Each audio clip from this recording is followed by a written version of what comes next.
저는 공직자이신 부모님이 계신 집안에서 일남 이녀 중 막내로 태어났습니다.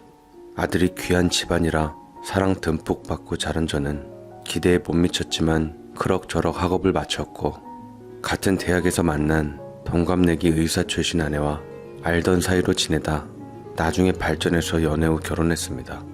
사실 제 아내는 제 절친이었던 친구가 잠깐 만났던 여자였어요. 그 친구는 저와 고등학교 때부터 친한 친구였는데 저랑은 비교도 안 될 정도로 금수저로 태어나 의대까지 갔을 정도로 잘 나갔던 녀석이었죠. 아내는 그 친구의 연인이었지만, 아니 더 솔직하게 얘기하자면 아내는 그 친구가 만나는 수많은 여자 중에 하나였습니다. 그녀는 바람둥이 친구에게 빠져버려 그 친구를 잡기 위해 친한 친구인 저를 공략했고 매일 저를 찾아왔습니다. 영아야, 네가 시훈이랑 잘 되게끔 도와주라. 내가 근사한 밥 살게. 너한테 어울리는 예쁜 여자친구도 소개해주고 네가 원하는 건 뭐든지 내가 해줄 테니까 제발 시훈이 맘 좀 잡게 도와줘. 라며 졸라대는데 처음에는 저 역시 그녀에게 별 맘이 없기도 했고 알겠다고 하며 다리를 놓아주려 했지만 정작 친구 녀석은 제 말을 귀등으로도 안 듣고 그날도 엄청난 미인들이랑 약속이 있는 상태로 볼멘 소리를 해댔습니다. 솔직히 난 걔 별로야. 처음부터 별로였는데 걔가 계속 끈질기게 나한테 대시하더라고. 적극적인 매력이 마음에 들어서 몇 번 만나보니까 영 아니라서 가진 핑계대며 떨궈 놓은 거야. 네가 이렇게 애써도 소용없으니까 걔한테 그만 포기하라고 말해줘 라고 말을 하는데, 그럼 네가 직접 말하라고 중간에서 나만 곤란해지길래 그렇게 말했더니만 바람둥이 특성상 끝까지 나쁜 사람은 안 되려고 잔뜩 빌미를 남겨둔 채 얘기했습니다. 녀석도 그런 스타일이었고 양쪽 팀에 끼어 골치가 아플 지경이었죠. 그런데 하필 무슨 일인지 그때 그녀가 저와 녀석이 대화를 주고받던 것을 모두 듣고야 말았던 겁니다. 자존심도 다치고 충격적인 얼굴에 뛰쳐나갔고 저는 아무래도 여자가 우는 것이 마음이 아파 그저 위로해준 것 뿐이었는데 그 위로로 인해 그녀와는 특별한 인연이 되게 되었습니다. 꽁 대신 닭이라고 친구 대신 저를 선택한 건지 그녀는 친구에게 관심을 가졌던 것만큼 제게 마음을 표현했고, 그런 그녀가 저 역시 싫지는 않았습니다. 적극적이고 자신의 사랑을 쟁취하기 위해 노력하는 그녀가 멋있어 보이더라고요. 가랑비에 옷 젖듯 자연스럽게 우리는 연인 사이가 되었는데 바람둥이 친구 녀석은 그 소식이 썩 개운치는 않았던지 떨떠름해 보이더라고요. 그녀와 인연이 된 덕분에 친구랑은 어쩌다 보니 조금씩 멀어졌는데 솔직히 저는 상관없다고 생각했습니다. 친구랑 깊이 사귀다 헤어진 여자를 만나는 것도 아니었고 잠깐 몇 번 만나다 헤어진 여자랑 연애하는 게 크게 문제가 될 것 같진 않았는데 그 친구는 그래도 그게 불편했던 모양이었습니다. 저는 우정보다 사랑을 택했고 서로를 배려하며 상처 주지 않는 연애를 하게 되었습니다. 가끔 다투는 편이었지만 저는 상대를 많이 배려하며 이해해주는 편이었고, 다른 연인들이 그렇듯 흔하게 헤어졌음에도 그녀는 저만한 남자가 없었던지 다시 저를 찾고는 했습니다. 함께 울고 웃는 연애를 하며 사랑은 정으로 돈독해졌고 우리는 미래를 함께하는 사이가 되었습니다. 자연스럽게 양가 부모님을 뵐 자리가 생겼고 그녀의 뜻대로 처음 처가 부모님을 뵀는데 나름 여유있고 괜찮게 사시는 편 같았습니다. 두 분도 직장을 은퇴하시고 펜션 사업을 하시고 계셨는데 어른들이 그렇듯 의사인 딸이 최고의 자랑거리시더라고요. 그런데 그에 못 미치는 평범한 직장인인 제가 다소 아쉬운 신랑감으로 보였던 모양이었습니다. 썩 표정이 좋질 않으시더라고요. 그런저런 평범한 회사에 다녀서 우리 딸 행복하게는 해줄 수 있겠나? 나도 어느 정도 배운 사람이라 다른 집 자식들 능력으로 인해서 결혼 반대하는 거 보면 왜 저러나 싶었는데 정작 같은 상황이 오니 그 심정 이해가 되는구먼. 똑같은 의사 신랑감을 데려오던지 그 이상을 데리고 올 줄 알았더니만 참 라며 한숨까지 쉬시는데 괜히 제가 죄인이 된 것 마냥 씁쓸하더이다. 아내의 집안 역시 저와 비슷하게 사는 집이라 흔하게 끼리끼리 만나면 잘 산다고 했지만 주변 사람들 반응은 그렇지 않았습니다. 의사인 아내에 비해서 다소 제 조건은 뒤처진다 여기는 것 같았고 조금씩 무안해지기 시작했습니다. 제가 그녀에 비해 내심 열등감이 있는지 그녀는 제 마음을 알고 저를 채근했습니다. 자기야, 그럼 바보 같은 생각 좀 하지 마. 서로 사랑해서 결혼해 잘 살면 되지. 조건 같은 게 뭐가 그렇게 중요해? 나는 자기처럼 좋은 남자 만나서 세상에서 가장 행복한 여자라고 생각한단 말이야. 그러니까 우리 앞만 보자. 사랑하는 그 마음만 보자고. 그래서 저는 그 진심 하나 믿고 그녀의 손을 꼭 잡아주며 꿋꿋이 아름다운 미래만을 보고 가기로 했습니다. 저희 집안 부모님들도 나름 나랏밥 되시며 사는 공직자 집안이어서 어디 가도 사람 눈치 보고 사는 집은 아니었지만 예비 며느리에게는 특히나 존중해주며 조심스럽게 대했습니다.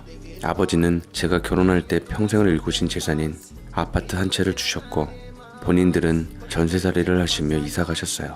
우리는 그렇게 부부가 되었습니다.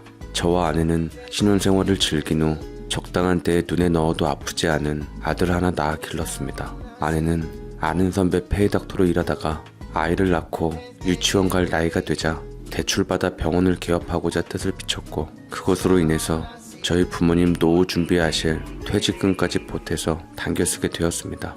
도리를 아는 아내는 저와 부모님께 더 잘하려고 노력했고 저는 그런 아내를 존경하며 사랑스러운 아들과 행복하기만 했던 나날들을 보내었습니다. 언제까지나 기쁘고 행복하고 아름다울 줄만 알았는데 그런데 어느 날 생각지도 못한 일이 제게 일어나고 말았습니다.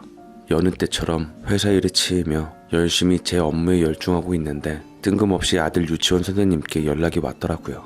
아이가 전날 숙제로 그린 가족 그림을 영어로 설명해주는 수업이 진행될 예정인데 깜빡 잊고 스케치북을 집에 놓고 왔단 겁니다.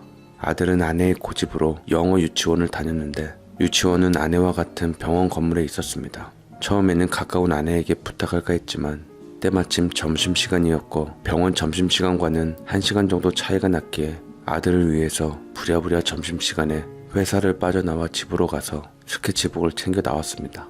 허둥지둥 유치원 건물에 도착해서 주차장으로 내려와 급히 내리려고 했을 때쯤 순간 저는 그때 낯익은 얼굴이 엘리베이터 안에서 내렸음을 알게 되었습니다.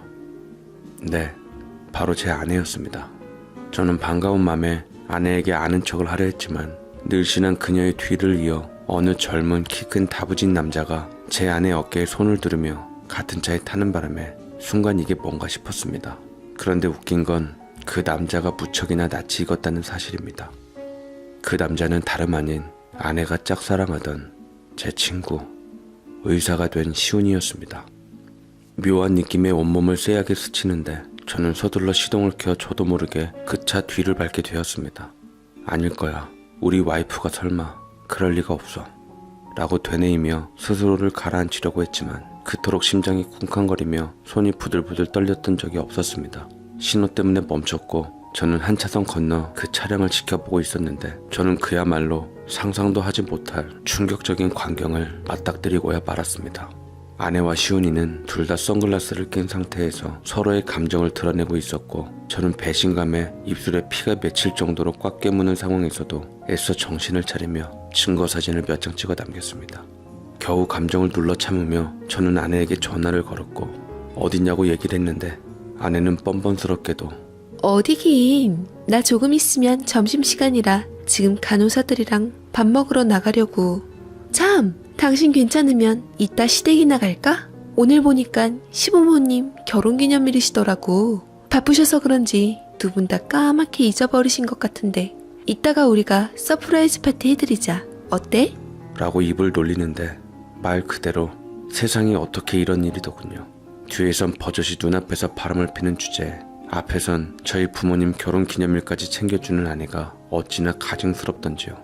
여자의 육감 못지않게 남자의 감 역시 결코 무시 못한다는 것을 느꼈고 뼈저리게 깨닫게 되는 순간 저는 돌이킬 수 없는 대가를 치르게 되었습니다.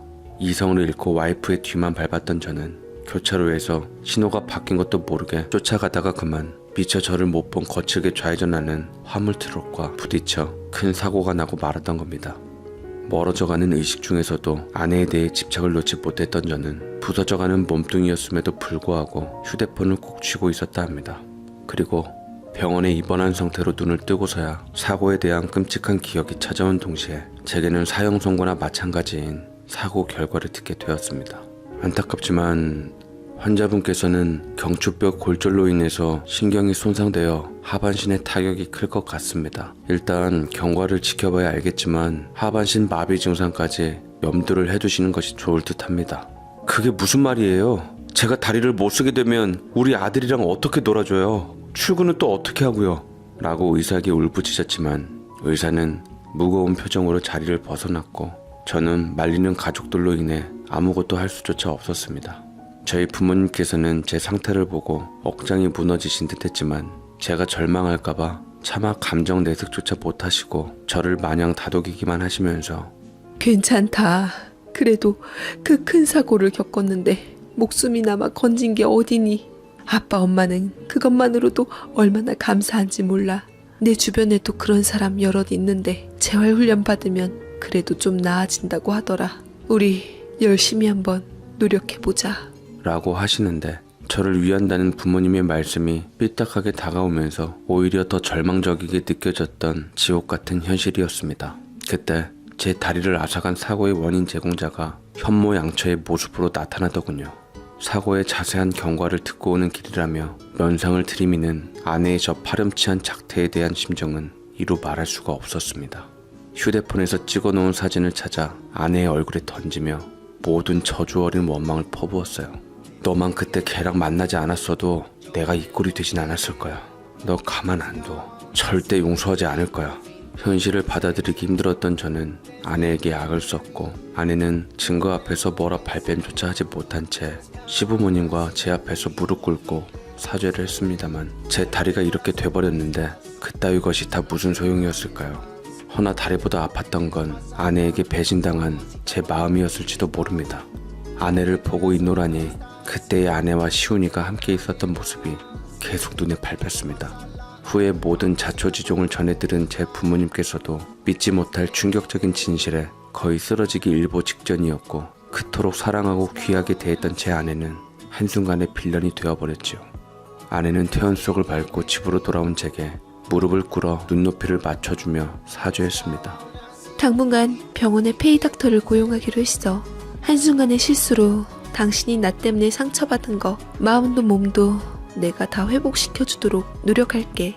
제발 내가 뇌재를 씻을 수 있는 기회를 줘. 라고 말했습니다. 저는 기다렸다는 듯 악에 받쳐 나 생각해주는 척 하지 말고 시훈이한테 가. 너 그 녀석에 대한 감정 여태 계속 갖고 있었잖아. 나랑 연애하고 결혼하고 아이까지 낳은 상황에서 그렇게 옛 감정에 휘둘려서 무책임한 짓을 하고 싶었어? 우리 아들 보기에 부끄럽지도 않냐고. 그런 거 아니야.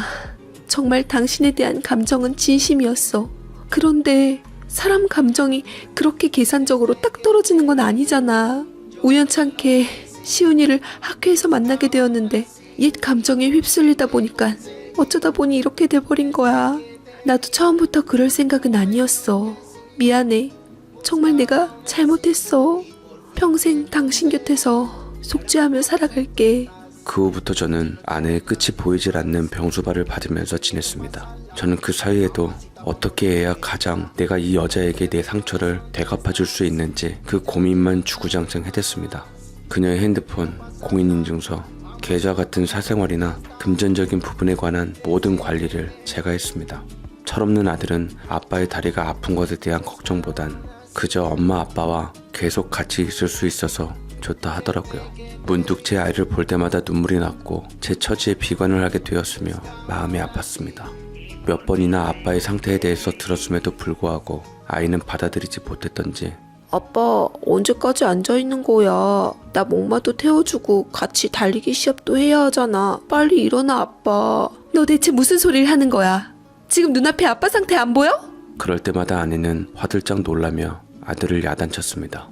이게 다 누구 때문인데 분노가 솟구친 저는 그 여자를 밀치며 제 아들을 안아주었습니다. 놀란 아들이 먼저 울음을 터뜨렸고 아내는 도저히 못 참겠다는 듯 제게 무슨 말을 하려다 감정을 다스리려는 듯 이내 밖으로 나가버렸습니다. 엄마가 이런 식으로 늘 화를 내니 아들은 어느 순간부터 엄마를 무서워하며 멀리했어요. 그러면서도 유치원에서 부모님 줄 것을 챙기려던 때가 오면 엄마 것을 항상 챙겨놓는데 가슴이 아픈 와중에서도 원망스러웠습니다. 매일 화가 났으며 미안함에 죄책감이 들었고 제 상처만 떠올라 철저한 피해의식 아래 어느 누구한테든 보상을 받고 싶었습니다.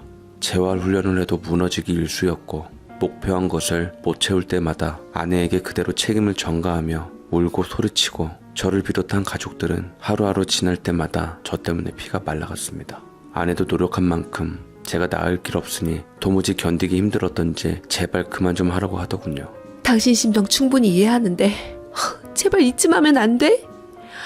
나도 당신 곁에 지키는 거 힘들고 숨이 막힐 지경이야. 계속 당신이라면 나도 다시 생각해보는 수밖에 없어. 라고 짓거리자 기가 막히고 어이없던 저는 감히 어디서 그런 말을 하냐고 다시 생각해보면 대체 어쩔 셈인 거냐고 몰아붙였고 아내는 그대로 또 뛰쳐나가버렸습니다. 저는 어디 가냐고 악을 쓰며 예전처럼 아내를 뒤쫓아가려고 휠체어를 급하게 틀어